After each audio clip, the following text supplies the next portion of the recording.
So, hi everyone, and welcome to another Woman in ESG Expert Talk. So, today I'm thrilled to be joined by Pushpika, a passionate educator and an expert in purpose driven strategy.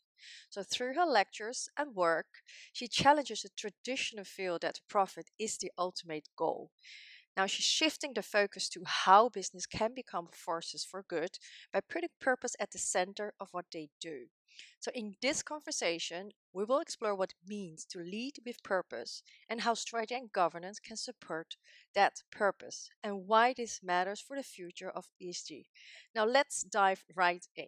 So, Pushpika, thank you so much for joining this session. Could you please briefly introduce yourself and share what led you to focus on purpose driven strategy? Yes, thank you so much, Sophie.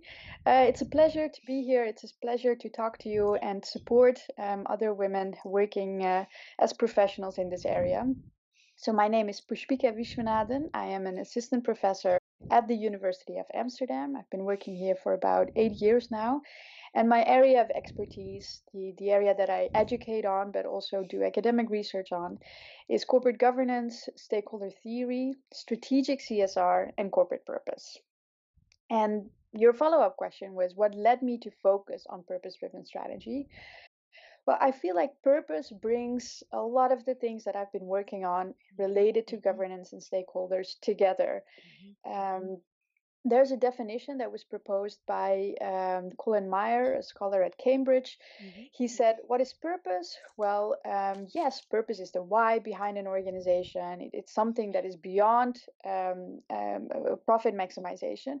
But more precisely, he said, it's actually about finding profitable ways to solve problems for people and planet rather than profiting from creating problems for people and right. planet. And I think that's a very inspiring definition. And I think many of us are actually aspiring to run their organizations this way. So, can you tell us as well how does purpose relate to the ESG and how are they different? Yeah, that's a very good question. So they're very overlapping in many ways, right? But I feel like ESG is, it covers a range of, topics as the abbreviation says. It's environmental issues, social issues, governance issues, and it people working in ESG often tend to take a bit of a compliance and risk-based perspective. So there's a regulation coming up, there's all kinds of expectations, Mhm, there's a list of things that they need to report on. Some of these topics are more material than the others, but it's very much kind of this reactive approach to expectations from regulatory bodies and also from society to report on various issues. With purpose, it's rather a more proactive approach. So you're really starting with who am I as an organization, and how can I really contribute to society with the specific skills and assets and expertise that this organization has. So it kind of purpose doesn't necessarily cover the wide range of topics that ESG covers, but it focuses on those things that are particularly relevant to the organization from both a materiality perspective, but also from a business perspective. What are the key questions that the business have to ask themselves when defining their purpose? Because I can imagine that the business, okay, but how? Yeah, yeah.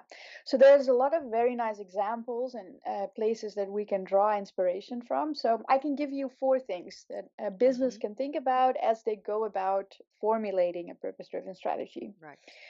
First one is the SDGs, right? The Hmm. Sustainable Development Goals. That is a beautiful framework that lists the grand challenges that our society is facing today. And it offers a nice kind of framework for people to think, okay, so what is the issue that is most relevant to us? And different organizations from different sectors are looking at the same framework. So you can actually kind of jointly collaborate and collectively contribute to these problems. And you will very well know that, it's almost become common standard Hmm. that firms just list, okay, these are the 4 or 5 SDGs that are relevant for us, right? Hmm. So that's a good place to start. Right. Another good place, number two, would be a personal story, a Hmm. personal experience of the founder or the CEO. those are the best, right? That is usually something that really drives people to run their organizations, to transmit inspiration to the rest of the organization. And there are many examples like that. You can think about Patagonia, you can think about Protix, which is a big company here in the Netherlands that is producing insect-based protein. So personal stories is another place where you can start as input. Number three would be thinking it through your organization's superpower. Yeah. And what I mean with that is thinking about what are the core competencies that I have as an organization? What are the key assets, the expertise, or the capabilities, things you're able to do much better than your competitors? And then the next step is to think about, now, can I use this knowledge and expertise to somehow also benefit society and help address some societal issue? Yeah.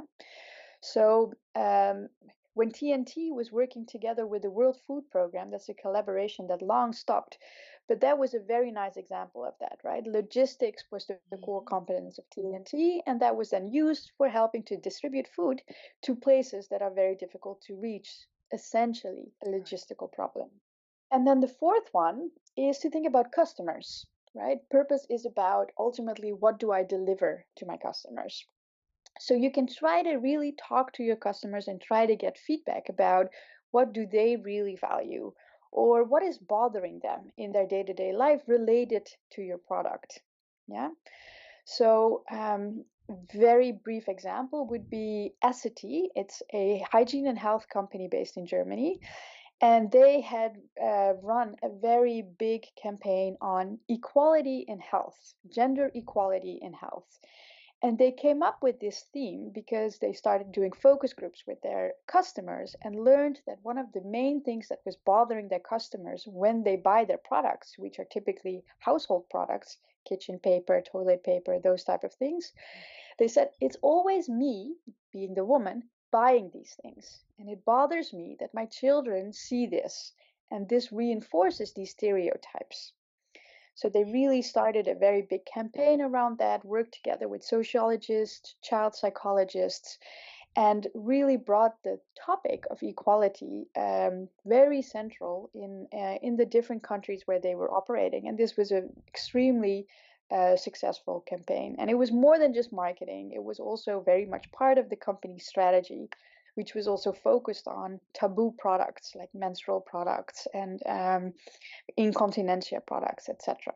Really great insight, and it's also good to know that we have like 4 ways to actually develop a purpose strategy. So it's not only reporting, it's really important as well, like to know like where does the company stand for, and then drive this purpose driven strategy. So once a company has this in mind, they have defined their purpose strategy. So what can you advise in terms of like how should the board or the leadership structure, how does it look like in order to support to execute this purpose driven strategy within the company? Yeah, so it is first of all very important that the top management is on board with the Right. purpose, right? Mm-hmm. So it has to be the executive team, but also the supervisory board. Mm-hmm. You have to make sure that there are people with the right knowledge on the Mm-hmm. topic, but also that have some kind of passion for it, right? That feel attracted to the Mm-hmm. organization. Organizations that are going through some purpose driven renewal and are changing their purpose and their strategy, but do not also change their board, their supervisory board, will have a Right. very hard time pushing through the agenda, right? Mm-hmm. So that is, you have to have basically alignment in your top management. Got it. Then it is very important that you push the management to make the purpose as concrete and as measurable as possible. So Philips is a very nice example. Their purpose statement is we aim to improve the lives of 2.5 billion people a year by 2030, including 400 million in underserved communities. So it is quantified in terms of what they want to achieve, by when they want to achieve it, and also where exactly it needs to be achieved. And they have also specific ways of trying to measure who's who these people are, whose lives they were able to change, Got it. right? So when you can make this concrete, you can actually make sure that you are held accountable against that. Now, a lot of companies don't make it concrete because of this accountability, right? So then it's also important to say, you know what, we are transparent, we are open, but we also acknowledge that we don't have all the answers. Mm. Inequality, health, these are grand challenges. And Mm-hmm. I, as an organization, doesn't matter how big I am, I cannot solve it all by myself. So you want to be True. open to Mm-hmm. get, work together, partnerships, Exactly. NGOs, Mm-hmm. governments, Mm-hmm. get information, right? Um, so that's a very important point Agree. to have this humility to some degree, right? You don't know it all, Mm-hmm. and we appreciate that you're making an effort, Exactly. and it means that sometimes you slip, but Mm-hmm. that's it takes some guts too to pursue purpose. So being concrete, then being transparent and open, and acknowledging that you don't have all the answers. And then finally, what is also extremely important is that your purpose driven strategy is viable, right? It should ultimately allow you to survive as a business. True. You can have a very nice purpose, be very noble in terms of what you want to achieve, but if you are not able to run a decent profit so you can survive and hopefully also grow, Mm-hmm. then you are going to lose basic legitimacy, your basic license to operate. So, thinking through how your purpose is also viable from a business perspective is also extremely important. I totally agree, and I'm happy you're actually touching on this topic because I hear a lot of questions are saying like, do we only need to focus on the purpose driven? No, totally important as well to be viable as well, and those two has to go hand in hand together. So let's move on to the next question. So what are the examples that you can give in terms of like the biggest challenge that a company can face when they try to implement this purpose driven strategy? And maybe you can share some examples that the companies have actually executed successfully. Yeah. Okay. So let me focus then on two specific challenges. One relates to this viable business model, and the other one is about the way it is perceived, Right. right? So a successful purpose-driven strategy will be Mm-hmm. perceived as authentic by Mm. your stakeholders, internal and external stakeholders. Right. So what determines whether your purpose-driven strategy is authentic? Mm. Well, it depends on, first of all, that it's known, it has to be Mm-hmm. visible to people, Mm-hmm. it has to be credible. So you Right. need to show that, you're also walking the talk to some degree. Yeah. And also, it has to be natural, kind of, Right. it has to come off as something that actually fits the character of the organization. It's not like some kind of random add on that seems completely unnatural. Right. So, very nice example of a company that brings all of these things together is Mm-hmm. actually Zeeman. Yeah, Mm. so that's a Dutch organization that Mm-hmm. it's a family-owned, not publicly listed, but a for-profit company in the Netherlands, Mm-hmm. and they are very much focused on reducing waste, and that's very difficult in fashion. Um, so they want to reduce waste, so they're focusing very much on circularity solutions, on taking back clothes, secondhand clothes, and they're also making sure that the products are organic ingredients, and also fair pay to the people that are making these products. Mm. So they're very much focused on their value chain, Mm-hmm. and measuring what people are paid in the value chain. So they're actually really putting, actions behind their words, Mm-hmm. and it's also very natural. And what I really like about it is I think their website says our strategy, zuinig is our strategy. Exactly. Yeah, zuinig is for those listeners that are not Dutch. It's a word that is not directly, we cannot directly translate it, but it boils down to, you want to be zuinig with money, so you want to be careful about what you spend and not overspend. Got it. But it's also about being, taking care of the people, taking care of the planet. You have to be zuinig about the planet. Mm. And so there's this component of cherishing, right? So it's not only about being stingy, but also about really taking care. And Zeeman is an organization that that sells these very low cost products. And so it's very natural. It makes a lot of sense. And they have brought it to the level of really, ESG and purpose, to the level of how large corporations are talking about it. So and they're also extremely transparent. The CEO actually recently had an open call where customers, journalists, anyone can just tune in and ask him any question. So a lot of very nice examples and inspiration in that example of Zeeman.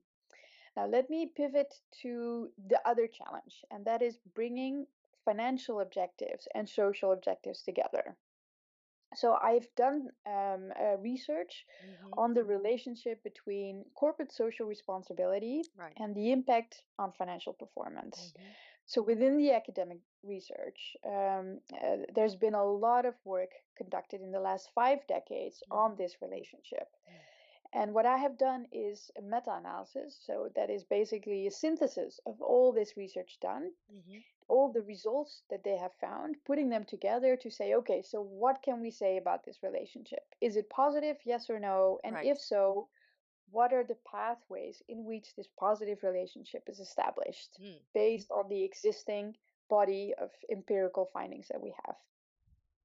So we found that there is a statistically significant and positive relationship, and that is established through four pathways. Right.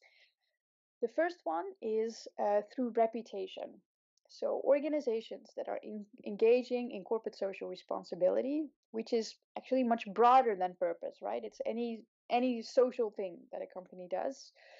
When they are very open about it, when they advertise about it, they talk about it, they make sure that it's in the public's eye, that typically leads to also higher financial performance. Mm. Now, here, there may be greenwashing involved, right? That can Right. also be very profitable to some Mm. degree. So we don't distinguish between when it is, walking the talk or when not. But this pathway is very strong and significant. Another one is stakeholder reciprocation. So, Mm. what that means is, and this is how it differs from reputation, it's not about doing good things and being public about it. Right. It's about doing good things and actually, making your employees or your customers or your suppliers see the benefits that they're getting from the relationship with the company Mm. and then reciprocating that with positive behavior. Exactly. So a customer might want to stay more loyal, might be willing to pay a premium price. An employee might accept lower pay, might be way more productive because they're so motivated to work for the company. True. So that is reciprocal behavior. And that's also an important pathway through which being good for your stakeholders can be financially beneficial as well. The third path is reducing risk. So companies that are engaging in corporate social responsibility, they have closer relationships with the various bodies of stakeholders. With these relationships, they basically get a lot of information in terms of what's going on in the environment. What are regulations that are brewing, for example? Mm. What are issues that my employees are dealing with that Mm. might, potentially lead to some kind of accident or problem in the value chain? So it helps being socially engaged and having this good relationship with stakeholders helps you to identify and anticipate risks and act accordingly, right? And reducing risk doesn't necessarily increase your financial performance, but it reduces the volatility of it, Mm. right? Mm. So it really makes it more stable and it often also more positive to some degree. And then the fourth path is about innovation. So, through the same notion that when you're engaging in corporate social responsibility and you have these good relationships with stakeholders, in the same way that you can identify risks, you can also identify opportunities for innovation. What do my customers really care about? Right. What drives my employees? Or what are ideas that my employees have that Mm. might actually be an important impetus for a big innovation further down the line, Hmm. right? So we see in the research that companies that are more socially engaged tend to be more innovative, and there's a very well established link between innovative capacity and financial performance, right? So once bringing the conversation back to purpose, when you have a purpose driven strategy and you're in the process of implementing it, as an organization, as a manager, think about which of these four pathways have I not fully utilized yet? Am I am I getting sufficient reputational benefits? Hmm. Or am I getting sufficient stakeholder reciprocation behavior? Can I somehow see if I can get stakeholders more aware of what I'm doing for them so they can potentially reciprocate that behavior? Hmm. Is it risk? Am I fully utilizing the risk mitigation potential? And what about innovation? Right? And what you often see is that companies tend to focus on one or two of these pathways and overlook the other. Right. And we know, at least what I can say as an academic, is that we have strong uh, evidence in favor of these paths. So it helps to think about it in this way to see how you can establish these relationships, which will hopefully lead to a higher bottom line for you. That's very interesting, a great insight, Pushpika. And it's also nice to know that people that work in ESG can actually refer back to your framework or the topics that you just mentioned, and then go through into the steps and to see like how can we actually do more in terms of purpose driven. So that's a very great insight. As the last question to our expert, what kind of advice do you have for the professionals in ESG in terms of like to integrate purpose driven thinking into their work? You have already shared a lot, but what are key takeaways for them? One key message I would like to convey is that if you're working in the space of ESG, there's all these regulations and expectations, and it's easy to get lost in the details of True. biodiversity, in Yeah. the details of the value chain, in the Mm. details of, you name it. I know.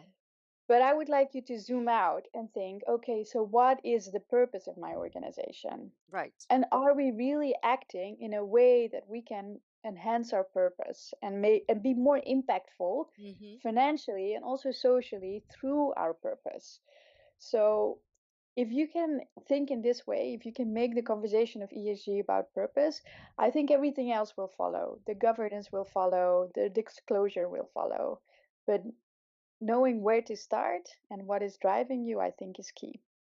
Great, great takeaway. And I totally agree with you. Like, companies should know where they exist for and what can we do. And these are the way that they can actually look into and see what they can do more in terms of impact. So thank you so much, Pushpika, for all your great insight. I hope this conversation really inspires you to think about the purpose and to think more boldly. And hopefully, you can just hear back this session and listen to Pushpika and her framework in order to understand how you can do much more in terms of the purpose-driven strategy. So thanks for everyone who turned in. I really have enjoyed this talk and I hope you too. And please follow us for more expert talk. Thank you so much, Pushpika. Thank you.